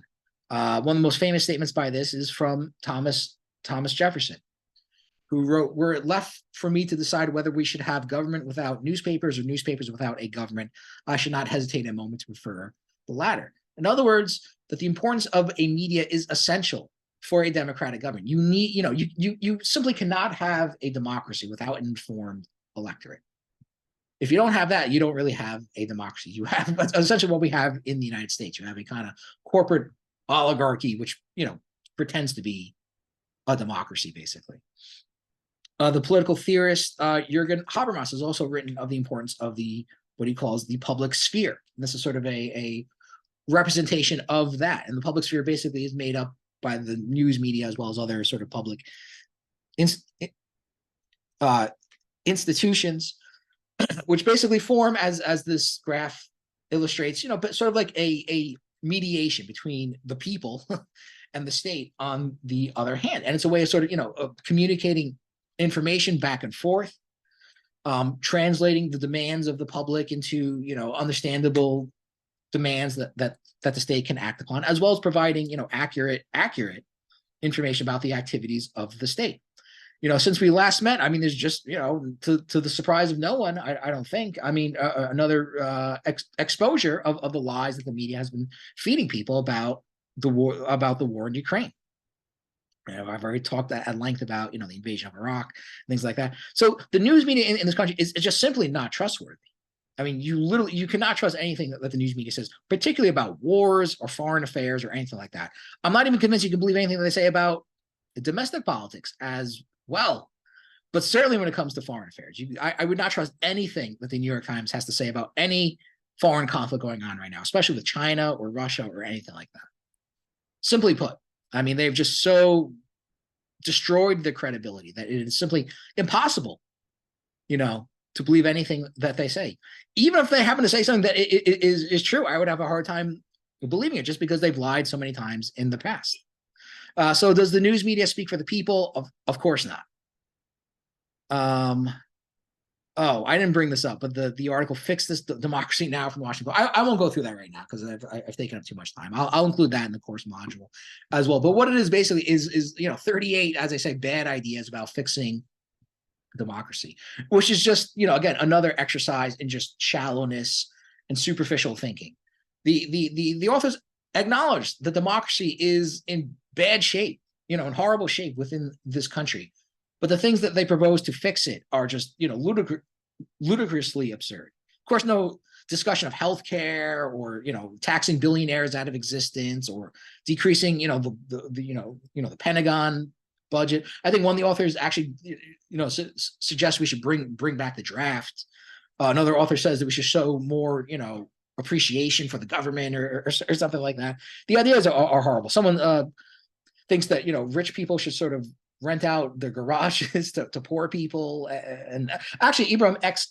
Kendi is a contributor to this piece, and he thinks that we should have a constitutional amendment on equality. Which is a nice idea. We already have that. In fact, it's called the 14th Amendment. So it's not much of a contribution either. Anyway, I was going to go through this article, but I got so sidelined with talking about the other thing about Shakespeare. I won't go through this, at least not now. But I will also include it in the again. It's almost funny in how bad these ideas are. But judge for yourself, I guess. The arts and popular culture, does that speak for the people? I would say at its best, yes, it does. But for that, and because I already spent so much time talking about this in the Shakespeare article, I won't spend too much time talking about it. Suffice to say, I think the arts are in bad shape within this country, not only by the extreme ignorance and backwardness of many people that sort of have inserted themselves into these debates, but also the prominence of corporations in the production of art and culture certainly play a negative role. The orientation of art towards the profit motive and things like that. All these things speak very badly for that. So again, in short, I would say that there is no functional equivalent to the Tribune within American politics, and that's something that's certainly lacking. I mean, you need something like that at the very least. So it certainly is cause for concern that something like that is lacking. Now, anyway, getting more now into the events of the play itself. I spent a lot of time talking about context and about other things, but one of the things that again also stands out here, particularly in these acts, is again the importance of rhetoric, which is something we've already talked about in Julius Caesar. How you're able to persuade people to do certain things based on your use of language, your persuasive ability. And in Julius Caesar, you see that probably the most famous example, how Mark Antony is able to win over the crowd after Caesar is murdered. Also, how Cassius is able to win over Brutus to his cause, I think are all examples of rhetoric at play. Here, of course, you see it, I think, in the way in that the tribunes are able to sort of, sway the plebs to reject Coriolanus after they first, basically vote to, support him as consul. Yeah, Jerome? I find it interesting because I believe there's some kind of mise en abîme, some kind of meta aspect to that, because in a theater play you have those characters kind of like playing a role and using rhetorics and trying to have some sort of mastery of the scene, like what they do, like what Coriolanus is completely forcing himself to be more gentle with the crowd, and then you have when he leaves, you have the two tribunes who comes in. So I find it theatrically interesting. Sure. Yeah, I would imagine that Shakespeare also is very taken with the power of language in his own art, of course, but also yes, I mean how you can use language for political purposes to sway people. And of course this very much goes against a kind of deterministic way of looking at people. The people are just sort of like mindlessly determined by their own material interests. I don't necessarily, think it's. I don't necessarily see these as two, opposing points of view. I think the people are motivated by the material interest, but rhetoric is oftentimes essential for people to understand what those interests are. And yes, it also creates the possibility to sort of sway people away from what might be in their best interest. But I don't think that it's necessarily people don't act out of their, people act out of their interest, but what they understand their interest to be at that moment could certainly be swayed by language. Yes, and yes, I mean you can see this in Hamlet. I'm sure there are many examples where this kind of rhetoric is employed. Of course, again going back to American politics, one of the great mysteries that American political scientists seek to understand is why do so many working class people vote against their own interests? Why do they continue to support Republican politicians, or I would even say Democratic politicians who clearly don't do anything to support their own interests? And here again, rhetoric I think would be an important tool in explaining that. Anyway, so yes, the tribunes sway the citizens from voting to support Coriolanus. Now, I'm jumping ahead a little bit, but there is a scene where Coriolanus is also supposed to do this, right? He's supposed to go into the marketplace and sort of, speak to the citizens. That's almost like an example of like anti-rhetoric or something like that, right? He's doing the exact opposite of what he's supposed to be doing. But even in the sense that, there's a very strong indication that this is that him going to address the citizens is just like a mere formality, basically, right? You don't really get a sense that he would have to do anything really significant to persuade people. It's simply a kind of political ritual that exists, or like I said, a kind of formality that exists, that he would just have to sort of go through it and almost like mechanically part of the process to confirm him as consul. However, he so badly screws it up that he ends up turning the people against him. I mean, with the intervention of Sicinius and Brutus as well, but they don't have to do that much either to persuade people, because his demeanor is so abrasive and haughty towards the plebs that he kind of alienates them, even though they do initially support him. I guess they kind of feel like, like they have to. I feel like there's something else I want to say about that as far as anti-rhetoric goes. Well, anyway.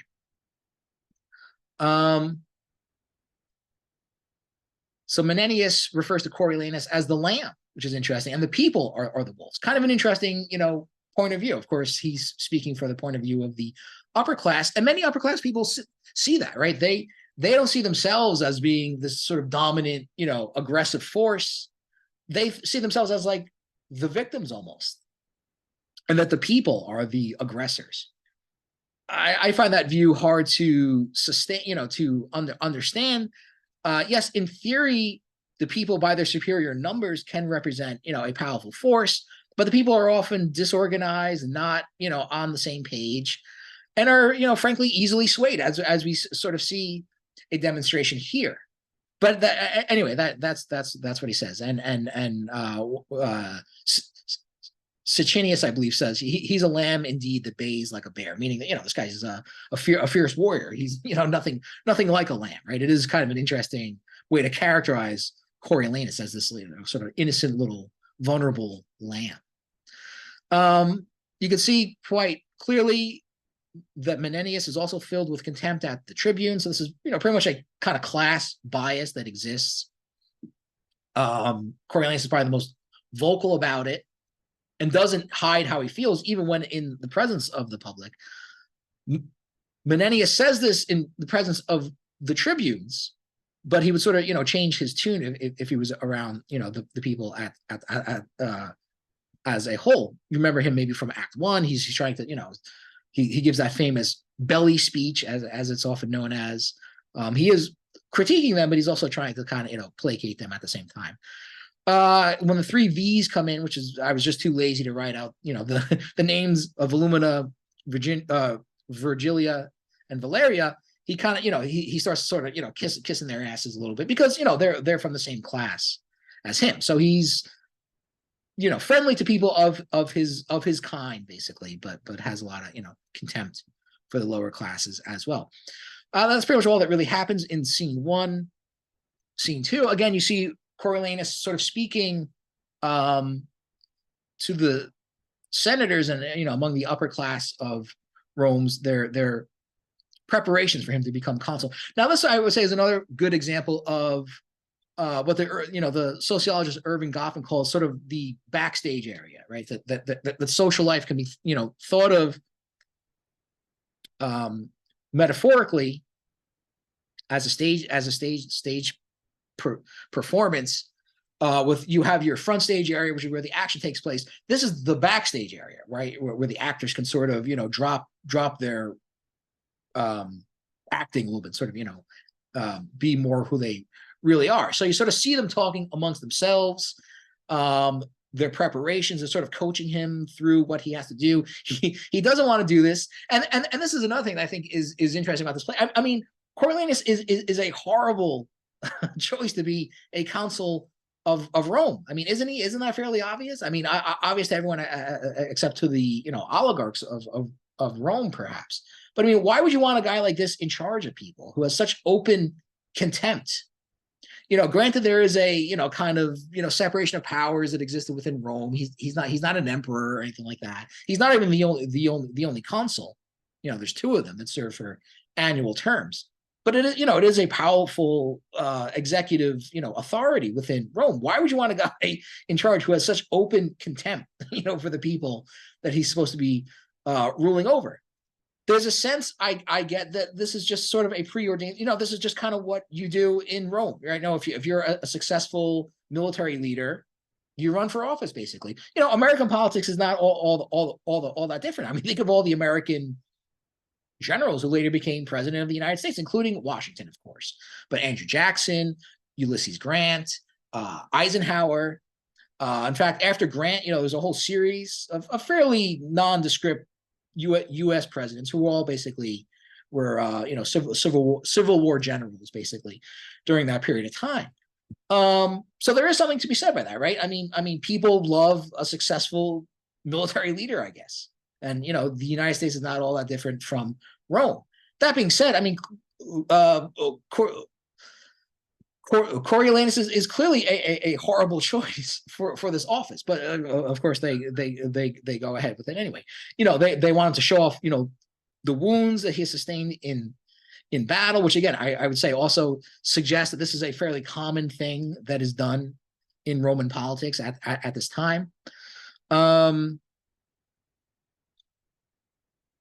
Cominius, who's one of the other military commanders alongside Coriolanus, again basically says that yes, his martial virtues basically speak for themselves. He says, "I shall lack voice. The deeds of Coriolanus shall not be uttered feebly. It is held that valor is the chiefest virtue, and most dignifies the haver." But is that a good quality for a leader? Is a good political leader a successful military commander?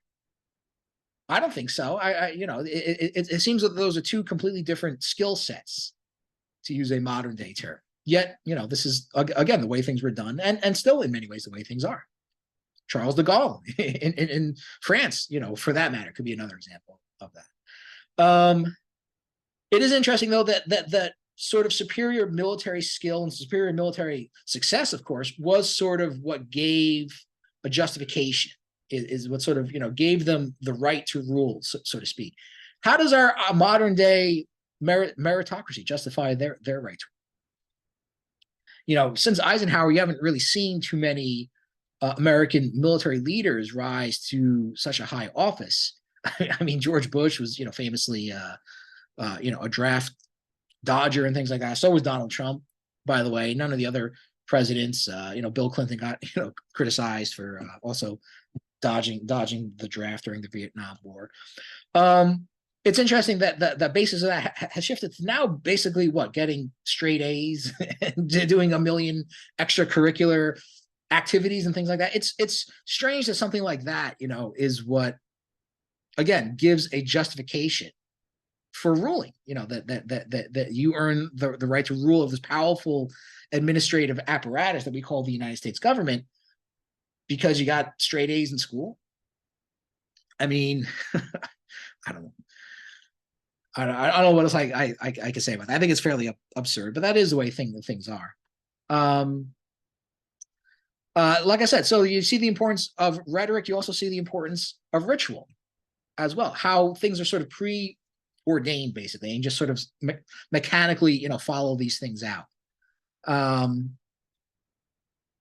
De Gaulle distinguished himself more as a politician than as a military officer. I suppose that's true.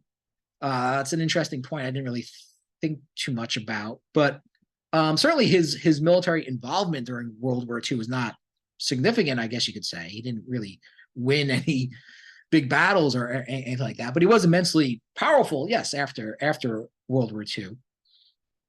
But again, I would imagine that people turned to him as a leader in the first place because he was, seen as the leader of the, the so-called free French forces during World War II, those not living under occupation. But like I said, I would say in many different contexts, it is a common thing that you see. Anyway, so you see how important these rituals are, and Coriolanus does not want to follow them. Right? He does not want to go along with this. What this involves, basically, he has to wear this, this toga of simplicity or whatever it's called, is all white toga, and sort of go out to the people, humble himself. It's a very interesting thing, because this is exactly how modern day politics is like, right? All these politicians go out and they have to pretend to be that they understand the people, and this very phony populism that exists in American politics. People like Trump have seemingly mastered it despite having no real political skill. I mean, the fact that people would see this this trust fund baby, a billionaire who claims to be a billionaire, a guy who was born into wealth, as speaking for the concerns of average everyday people, is extraordinary. That the people would actually be taken in by that, but many people are. Anyway, Coriolanus is not one of those people, though, right? He does not want to go through with these things. He's very prideful. Does not like to be flattered. But he also doesn't want to, go through this kind of false modesty, or again, pretend that he can commiserate with the people in order to get him into it. Menenius does eventually talk him into it. He's still complaining. He said, to brag unto them, thus I did, and thus show them the unaching scars which I should hide, as if I had received them for the hire of their breath only. He sounds almost modest to the point that he doesn't want to show his scars. He doesn't want to, bare his body to them, which I think you could certainly understand. But I think he also resents the idea. He's like, look, I wasn't fighting for these people when I got these scars. I could care less what these people think. I was doing it, for the glory of Rome, basically. as an abstraction. And that's another interesting thing, because that's brought up later on in the play as well. Rome is the people. What is the city without the people? Brutus says later on. And Coriolanus doesn't understand that, or doesn't agree with that. I mean, he'll fight for Rome, but to him, Rome is kind of an abstract thing. It's not just the sort of, what am I trying to say? The aggregate, basically, of all the people that actually live within Rome. A lot of people have trouble understanding, or they talk about people in a very abstract sense, oftentimes, even though they don't have any great love for individual people that they actually encounter. So scene 3, maybe I can actually, well, at least work my way through this act. But in scene 3, he finally meets with the people in the forum. The citizens seem to like him, even though they know he's kind of tough on them. I guess they kind of like his no nonsense attitude or something like that. I say one of them says, "I say if he would incline to the people, there's never a worthier man." So basically saying, like, yeah, I know he hates us, but he's still a good guy, overall. If he would just cater to us a little bit more, he's the best guy out there, basically. Now they don't have names, but the third citizen, I think, is the most interesting, because here again you can see quite clearly that they're going through a kind of again preordained ritual. The idea that he's supposed to come and speak to them and actually persuade them to vote for him is almost an afterthought, right? It's basically just a ritual that you go through. It's preset, it's predetermined. You just go through it, and that's it. Go through the formality of it, and that's it. And he's basically saying, he's basically walking the other people through what they basically have to do. Now, here's the thing: he's sort of most inclined. The third citizen seems the most inclined to support Coriolanus at first, but because Coriolanus so badly, mishandles the formality of this, that he seems to become the most alienated, right? He seems to get the most aggrieved against Coriolanus afterwards. Anyway, he says, mark his behavior. We are not to stay all together, but to come to him where he stands, by ones, by twos, and by threes. He's to make his request by particulars, wherein every one of us has a single honor in giving him our own voices with our own tongues. Therefore, follow me, and I'll direct you how you should go by him. So he's, again, suggesting that he's been through this before. He knows how this goes. All right, we just sort of go through this, and that's it. And when he does, when Coriolanus does encounter them, he just very reluctantly goes along with it. And when they question him about it, he's like, well, look, this is, I'm not going to pretend that I love you, or pretend I have any fondness for you at all. And you should basically respect me, because I'm being honest about it. He says, you should account me the more virtuous that I have not been common in my love, meaning I don't just pretend I love everybody. I will, sir, flatter my sworn brother. It almost sounds like he's going to say sworn enemy, but he says, my sworn brother, the people, to earn a dearer estimation of them. 'Tis a condition they account gentle, and since the wisdom of their choice is rather to have my hat than my heart, I will practice the insinuating nod and be off to the most counterfeitly. So he's basically, saying, like, I don't really want to do this, but I'm just going to do this anyway, because I have to, basically. That is, sir, I will counterfeit the bewitchment of some popular man and give it bountiful to the desirers. Therefore, beseech you, I may be counsel.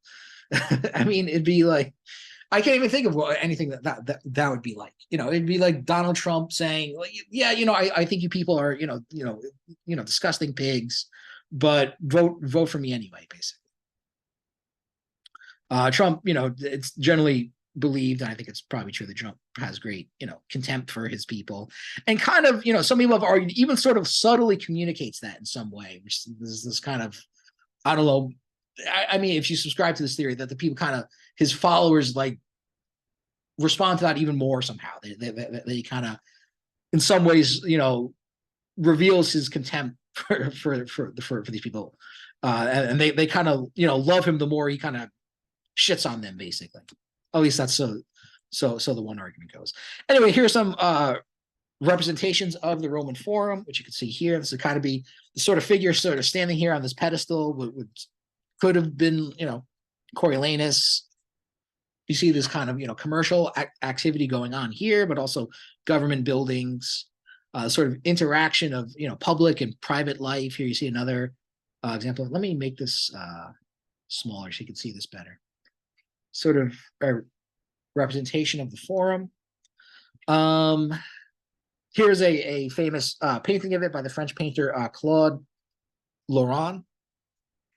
It's a very beautiful painting. He kind of here's an actual picture of what these these ruins look like today. You can see Laurent definitely kind of unclutters the image a little bit, for the sake of the composition, I guess.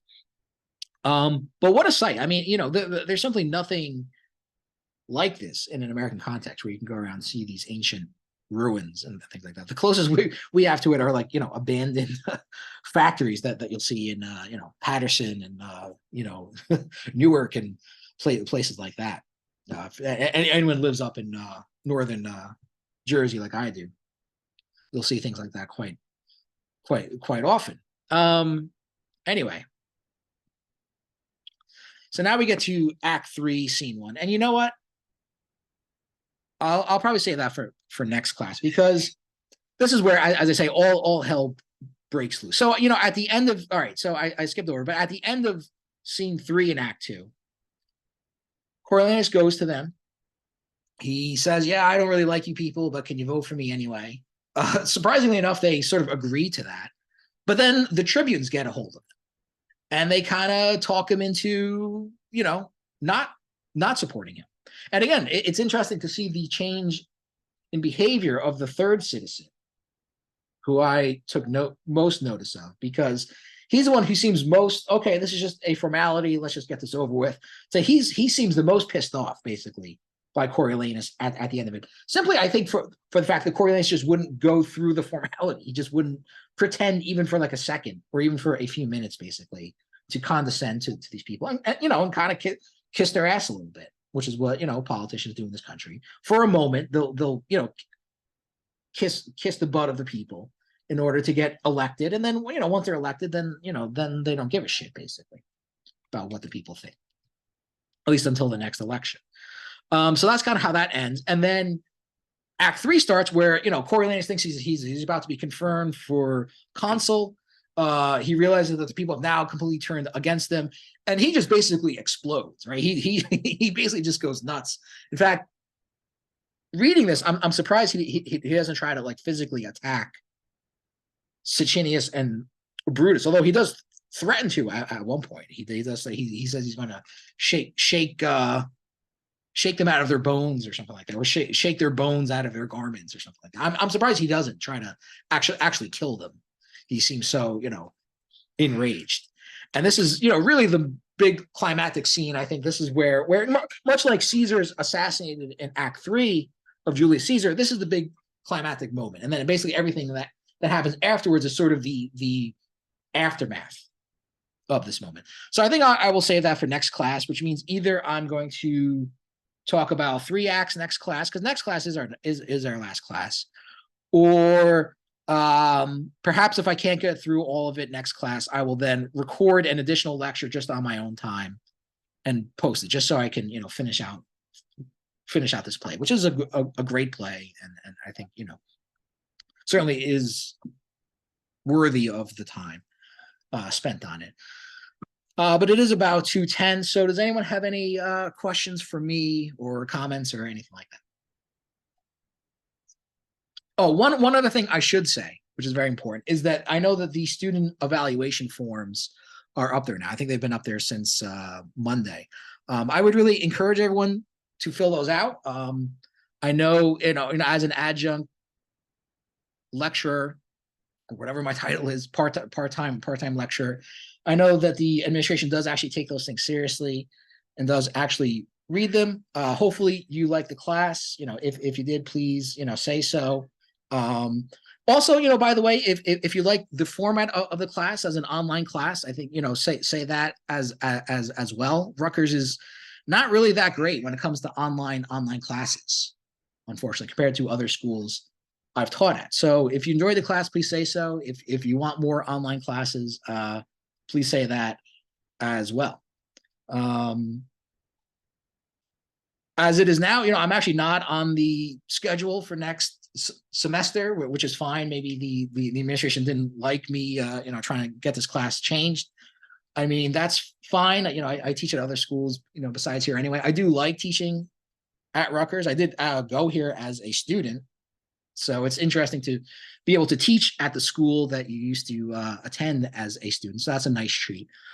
But I'm not saying that'll change anything. But like I said, at the very least, if you like the class, please say so.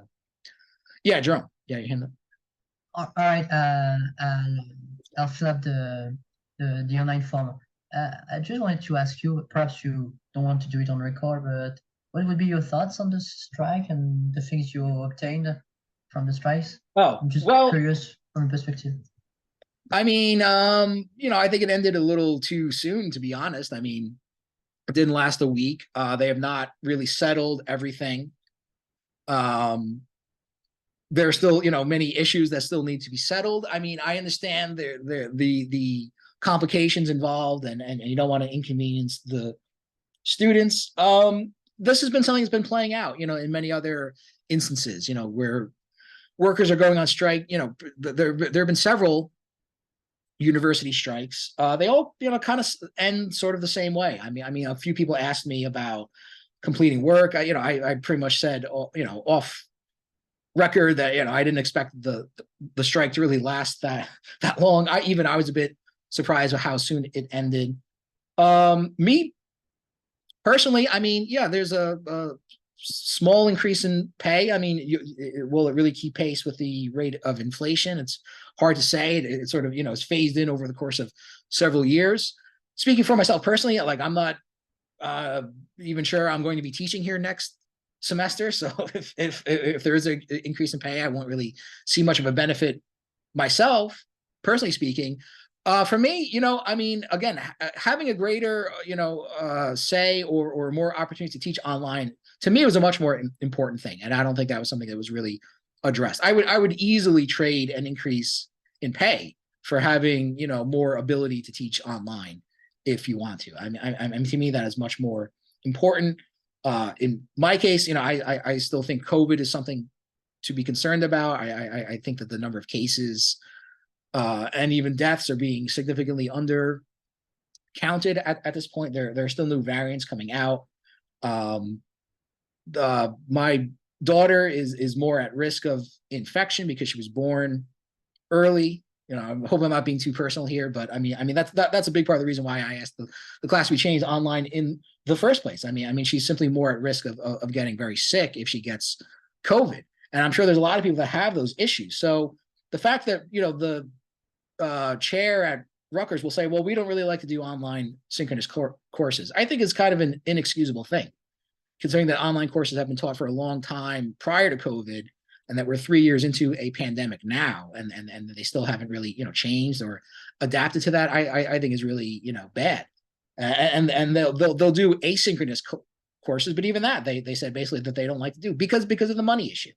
They think it's not cost effective to do online courses. So basically, if you're a person in my situation, or like many other people, you basically have to choose between your job and your health or your family's health, which is just not a choice that I really want to have to make. Yeah, Jerome. Yeah, I totally understand. And I mean, from my personal perspective, I think you totally did the right thing by choosing to be remote. And I'll try to explain in the form that it's perfectly fine, those classes online, and and I hope you'll be able to teach for other semesters in Rutgers. I really hope. Well, we'll see. I mean, like I said, if you want more online classes, please say something about that. Most people I've spoken to said that they like the online format. I mean, somewhat disingenuously, I would say that the person I speak to at the department here, claims that it's in the interest of the students not to have more online classes, which I don't think is true. So I guess the only way to deal with that is to make the opinion heard. And again, I mean, the union is also not. I've spoken to people about the union about this as well, but it's not something that they're really emphasizing as well. So I think that's a mistake. But there's not much that you can do about it, I guess, other than that, and even that's a very limited thing. But yeah, so please do that. If you have not already. If that's it, then I guess we'll call things here. All right, so take care, everyone. Have a nice day. Thank you, Professor. Take care.